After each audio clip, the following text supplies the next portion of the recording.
What's going on? Welcome into another edition of the Sports Hub right here on SPTV. I'm Alex Strouf alongside Jackson Jirik. Got a lot to dive into. We're right in the midst of a lot of sports. The Packers took their first loss of the weekend, or of the year over the weekend, excuse me. The World Series is set, and there's a lot of things going on in the NFL that we have to talk about, including Jackson's Minnesota Vikings. Let's do it right here on SPTV.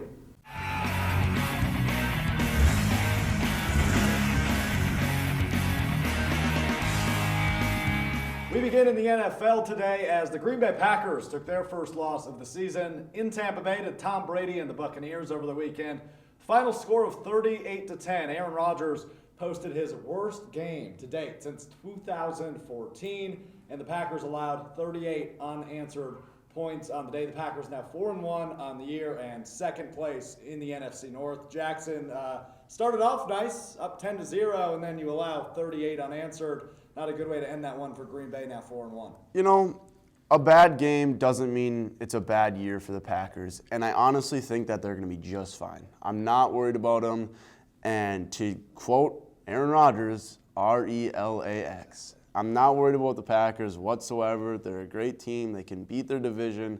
They have a good offense. Yeah, the defense was shaky in Sunday's game. They gave up 38 unanswered points. Offense got out to a hot start. 28 second quarter points is not going to win you a football game. But there's things that you can build off of that game, okay? We just got knocked on our butts horribly. We looked god-awful. Let's go back and regroup, go over film, offense. You know we can score points. We're not worried about that. They still had the most amount of points scored before their bye week in franchise history. So we know that the Packers can score points. They got Aaron Rodgers. They got Devontae Adams back. Aaron Jones can put up points. We all know that. Defense, Shair Alexander's trying to lead that. They got guys back. That's huge. You get knocked down on your butt, let's regroup, go back. Yeah, the game wasn't good. Aaron Rodgers did not look like MVP Aaron Rodgers like he did in the first 4 weeks before their bye.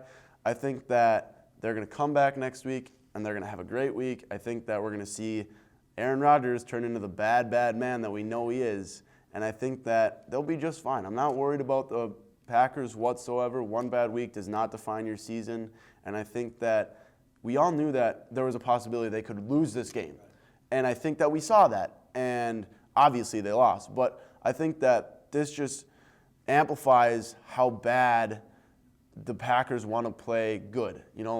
That's a bad way to put it. I know that. But, how important that the Packers want to play good because they understand, a game like this, they should have won.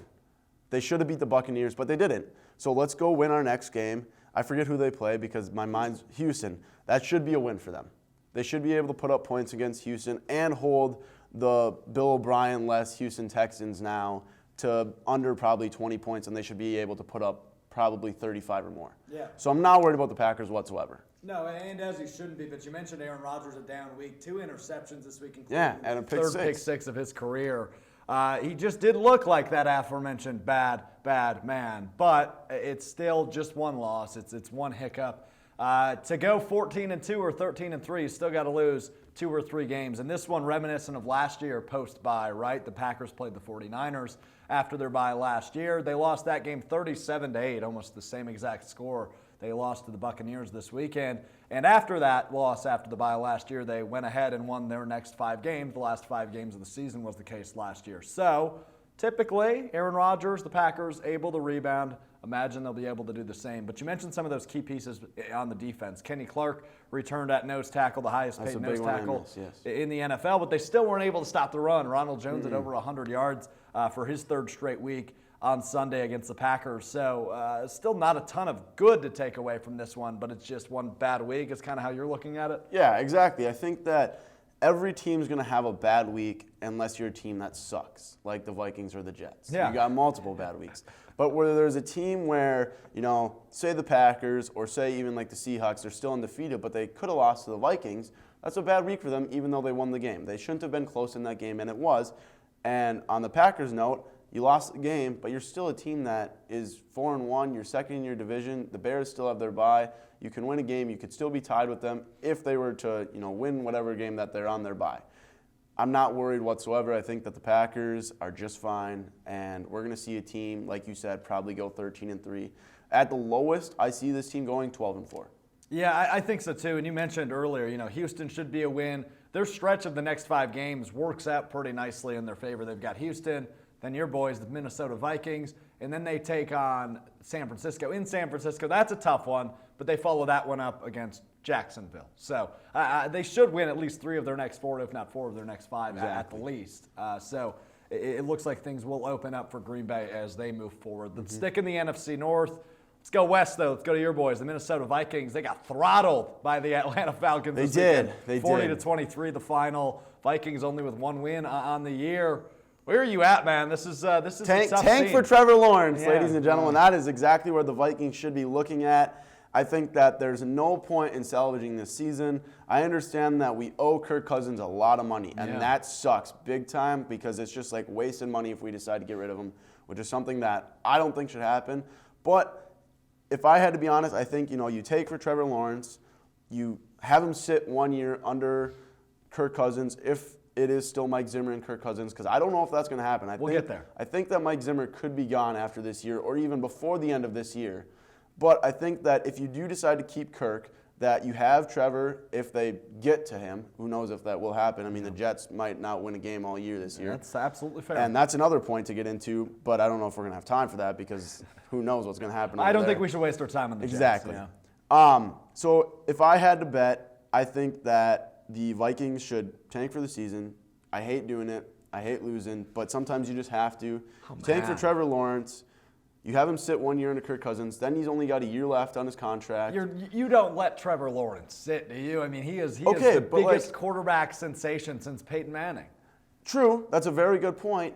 But are you going to really waste all that money on Kirk Cousins and let him sit there? I don't think you tank for Lawrence. I don't think your thought process is correct. You got to stick with Cousins. You owe him way too much money to just give up on him after 5 games. I'm not saying we give up on him. I think you give him the rest of the season to prove himself. Does he show that he can play football at a professional level for the last 5 games? Be like, okay, you ended on a high note. Let's have you start next year, see where we're at in the draft. Yeah. Now, do I want them to win the last 5 games of the season? Absolutely not. I think that if you're the Minnesota Vikings, what's the point of winning 7 games this year, not making the playoffs and getting a mediocre draft pick? Not that a first-round draft pick in the 10s can't do anything, but you're not going to get a high-end quarterback like Trevor Lawrence. That's an interesting take. I don't know if the Vikings are going to be, as you mentioned, in contention for Trevor Lawrence, let alone even looking at him, because I think that's just so tough to give up on Kirk Cousins right away. I understand your stance. It depends what the organization boils down to, but I want to hear your take on another stance in that organization right now. Mike Zimmer. People on Twitter are not being very nice to Mike Zimmer after Sunday. Yeah, and I understand why. He's a defensive coach, and he leads the defense, and Atlanta just dismantled your defense like there was nothing there. And Atlanta was winless up to this point. Yeah. And it really makes you question, is what Mike Zimmer doing right? But I want to point out that we have the youngest secondary in the league, and I think that's very hard, especially when you lose Anthony Barr to an injury. You don't have your main running back, and I know he's on the offense, but it chews up time on the clock for your defense to catch their breath. Say your offense goes out there, you make 2 or 3 drives, you gain 40 yards, but then you have to punt. So be it. Your defense gets a chance to breathe, but the Vikings are going 3 and out. You can't. Time of possession is just not in their favor, and I think that that's just going against Mike Zimmer's defense, and it's just making him look bad. Now, is he coaching poorly? That's another question that it's hard to decipher because you don't know what's going on inside that locker room. Is he not leading the team how he should be? It's hard to say. They're young. They're not experienced like you want them to be. They're not standouts like Justin Jefferson where one guy's making a pick every other game. They just don't have that guy. I mean, there is Harrison Smith on that defense, one of the best safeties in the league, and Anthony Harris, 2 of the best defensive players in the league. But there's just nobody that seems to be leading that defense. We lost a lot of defensive pieces on the line last year. Griffin going to the Cowboys. We lost Pierce, who was supposed to come from the Ravens. He opted out of his season. And it was just hard to see a lot of those pieces go away from the defense, and we lost that.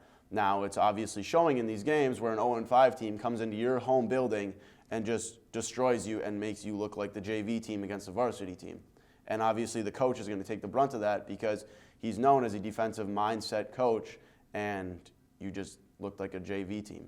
So does he make it out of the season? Is Mike Zimmer the coach of the Minnesota Vikings in 2021? I can't give you an answer to that right now, to be completely honest. I think that he still has enough gunfire to show that I can still coach, and I've led this team before to good seasons and had one of the better defenses in the league for I think the last 3 years, 4 years. Obviously last year was a little bit of a setback, but the years before that, he had what he needed and he produced at a high level, and he just doesn't have those pieces, and I think that's why he's struggling. So to answer your question, I think he will be the head coach at the end of the year. Now, does he make it through the offseason? Who knows what's going to happen there. Fair enough.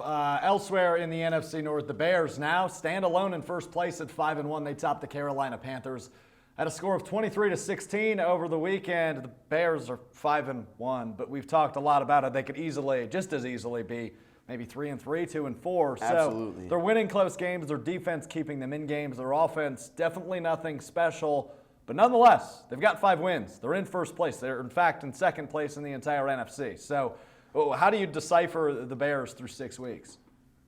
They're a scrappy team, and I love that, but I hate the Bears. So I think that, you got to admire teams that aren't supposed to win games, but they win games. And I know you and I aren't fans of the Bears, but you have to give credit where credit's due, and a team that, like you said, could be 2-4. They could easily be 0-6 for that matter. All their games have been one possession. All of their games. And they played the Giants, and they almost lost. Danny Dimes almost led a game-winning drive against them, but they won the game. And that's all that matters. They should have lost to the Lions. Dropped end zone touchdown catch. Didn't win the game. But the Bears walk away with the win. Yeah. So I think that, you got to give credit to them. They've won the games that they needed to win. Exactly. They're sitting atop the division. Now they have momentum. Now they're a team that says, hey, we're not supposed to be here, but we are. Why the heck should we stop? Why slow down what we're doing? And I think Nick Foles, I forget the exact quote, but he said a very, I don't want to say inspiring quote, but of a more quote that is along the lines of like, we're not supposed to be here, but we are, and we're going to take advantage of it. And I don't know the exact way you put it, but it's something along those lines.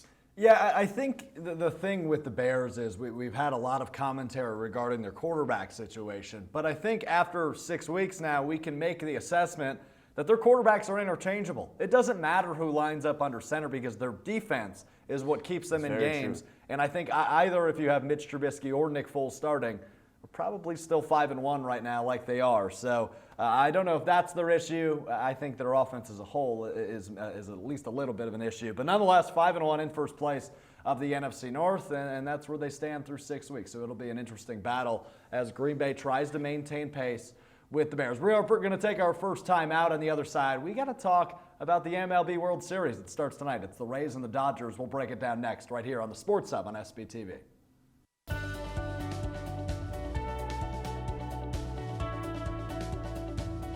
I just wanted to get good grades and to do well. But it also made me realize that I have a lot of career goals. You're there to get a full college experience, not only participate in your sport, but participate in things outside of that. And it's all about growing as a person. My coaches have helped me with figuring out who I really am. Their lives are dedicated for us to succeed.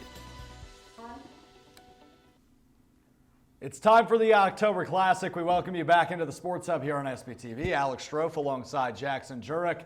And it's about to get fun in the world of baseball. The World Series begins tonight as the Los Angeles Dodgers represent the National League and the Tampa Bay Rays represent the American League. There's about a 10 times payroll difference between those two squads. But LA coming off a Lakers championship in the NBA, Tampa Bay coming off of a Lightning championship in the NHL. So these two cities are fighting it out to be 2020's title town as the World Series gets underway. Both the 1 seeds in each league going at it. Should be a really fun series. Yeah, I think one thing before we get deep and dive into statistics, the Rays have a combined roster salary of $26 million. Yeah.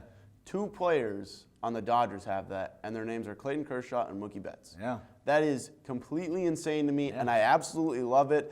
It's hey, we don't need to get paid to win baseball games because we're going to do it and we're going to have fun. Their defense against the Astros, crazy, impeccable. Yeah. I mean, we saw people make diving plays in the outfield, diving plays in the infield.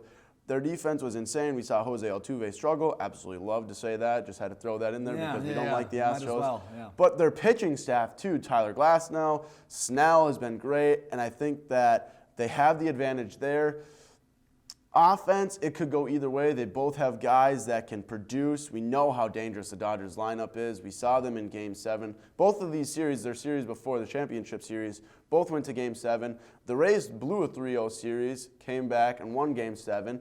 And then the Dodgers came back from a 3-1 series against the Braves and won it. Won the last 3 both games. of them, I mean, the Dodgers probably have more momentum going into this series, but the Rays are like the Nationals last year. We're the underdogs. Why not us? And I absolutely love that because I was high on the Nationals last year, and I'm high on the Rays this year. I think that they're the team to beat, and it's going to be a fun series to watch. This is going to be – a lot of people have this take. It's the best 2 teams in baseball, and they both deserve to be there, and I'm happy to say that, and I'm happy to watch this series. You talk about that Dodgers momentum, though, right? They're down 3-1 against the Braves. They win the last 3 games. In Game 7, it's tied 3-3 in the 7th, and Cody Bellinger says, I think I'll take this into my own hands. Smashes one. I mean, baseball's insane to me. You get a 98-mile-an-hour pitch, and you go hit it 400 feet.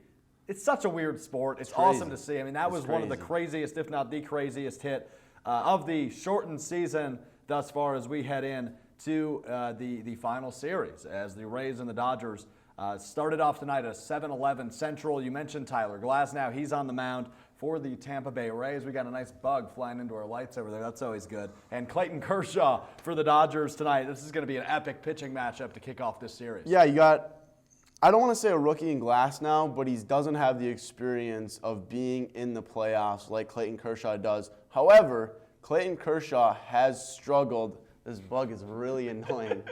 But this matchup that we have here between Clayton Kershaw, a guy who's known to choke in games that are being played in October, and he has. He choked in, I think it was Game 6 or Game 5 against the Braves. He gave up, but the Dodgers won that game.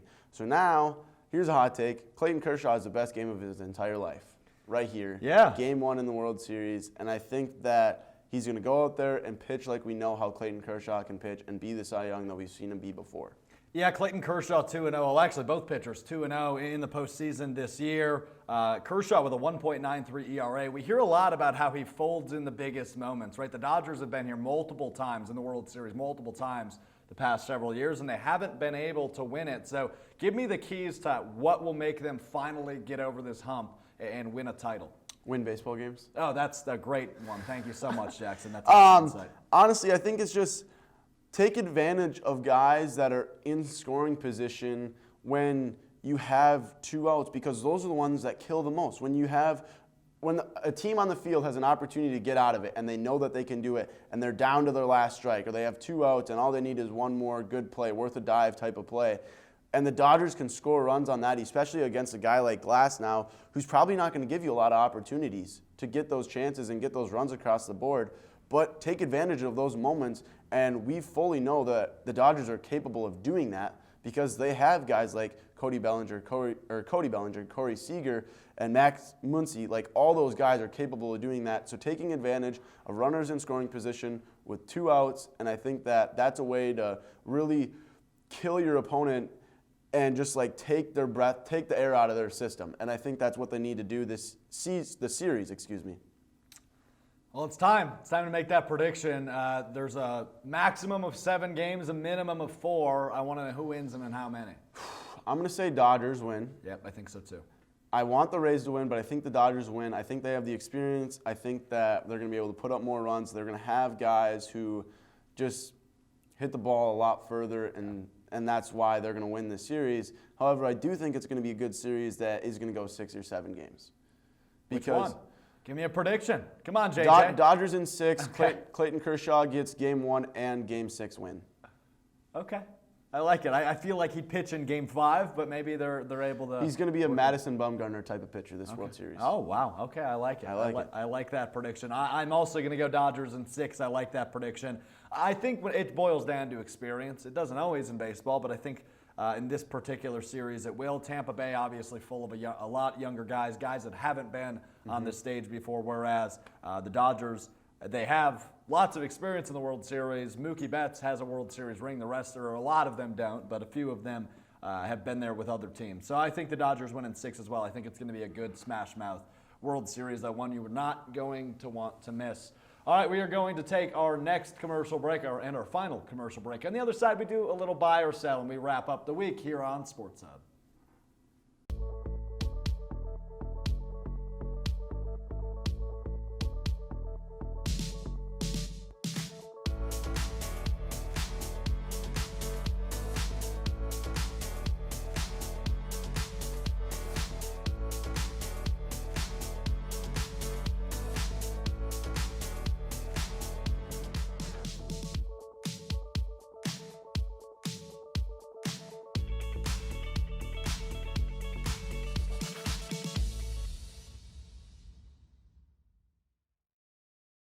Welcome back into the Sports Hub. Alex Strouf, Jackson Jirik, and we're going to wrap it up like we like to do sometimes with some good old-fashioned buy or sell. Let's start with an easy one, and we'll get tougher as we move on. We're going back to the NFL for this first one. The Chicago Bears, they make the playoffs. Buy or sell? Buy. Yeah. Easy. That was too easy. Okay. I thought we'd start easy. They're 5-1, but their schedule does get tough, and they haven't had a really tough schedule this far. They could drop their next 5 and be under 500, but we will see as the Bears, again, atop the NFC North through 6 weeks. How about the Packers? They win the NFC North. I mean, I know we're only through 6 weeks. We got plenty of football left to play. That's a better one. I do think they win the NFC North, but I think it's within 2 games. Okay. Let's say less than 8 wins, the winner of the NFC East, buy or sell? So that's tough. So for context, Dallas is 2-4, and they are in first place. Man, the Vikings could be in that division and still be in the race. They not only would they be in the race, they'd be right in the race. Yeah. Less than 8, you said? I said less than 8. So yeah, 7 or 9 or worse. Yeah. What do you think? Who wins it and what's the record? I want to hear that too. I think I don't even want to say the Cowboys because they suck. But I'm going to go Cowboys with 6 wins. 6-10 wins the division, you think? Wow, that would be the worst playoff team ever in the history of the National Football League. Nobody's been worse than 7-9. I could honestly see that happening. Wow, that's a bold prediction. I like the Cowboys take. I think I'm good with that. I'll go the Eagles at 7-9, which would tie the worst playoff record of all time. They can't be 7-9. Why can't they be 7-9? They would tie. They tied Cincy. Oh, 7-8-1 then. I guess we'll go with. Yeah. That might be high for the Eagles though. Yeah, maybe 6. What would that be? 6-8-1? No, 6-9-1. Yeah. Wow, that is a horrible division, isn't it? Yeah. That is a horrible. 6-9-1. A tie is going to push them over because 6-10 would be less. Buy or sell? Mookie Betts is the World Series MVP. I think Really? I don't think that. I think he's going to produce a lot, but I don't think that it's going to be Mookie who gets it. I could see Bellinger getting it, like I mentioned earlier. I think that we could see Kershaw getting it. I think that pitching is a huge part in winning a World Series. Like I said, Madison Bumgarner, big reason the Giants were so good for so many years back in the early decade. That's 10 years ago actually now, so it's before then. But last decade, I think that it's Clayton Kershaw who gets it and not Mookie Betts. Last one for you. The Big Ten football season kicks off this weekend. The Badgers open their season on Friday, hosting the Illinois Fighting Illini. I think I nailed that. They are favored by Vegas at 19.5 points. So the Badgers cover and win by 20 over Illinois. Buy or sell? 20 or more. Well, I'm a gambling man, so I'm going to take the bet that the Badgers win. However, if we do remember last year, they lost to Illinois in Illinois. Yeah. So I don't think that they're going to beat them by more than 19. So I'm going to take the under on that one, but I'm still going to pick the Badgers. I like it. I'm actually going to buy it. I think the Badgers will win by at least 3 touchdowns. I think they've still got a bad taste in their mouth from that matchup last year, even though that's a lot point. of the team might not be the same. We'll see what Graham Mertz is able to do in his first start. For the Badgers, we'll do more Big Ten football next week here on the Sports Hub, but that'll wrap up our show this week. A big thanks to our technical staff who makes this possible, and they put up with me, most importantly. So big thanks to everybody in the back.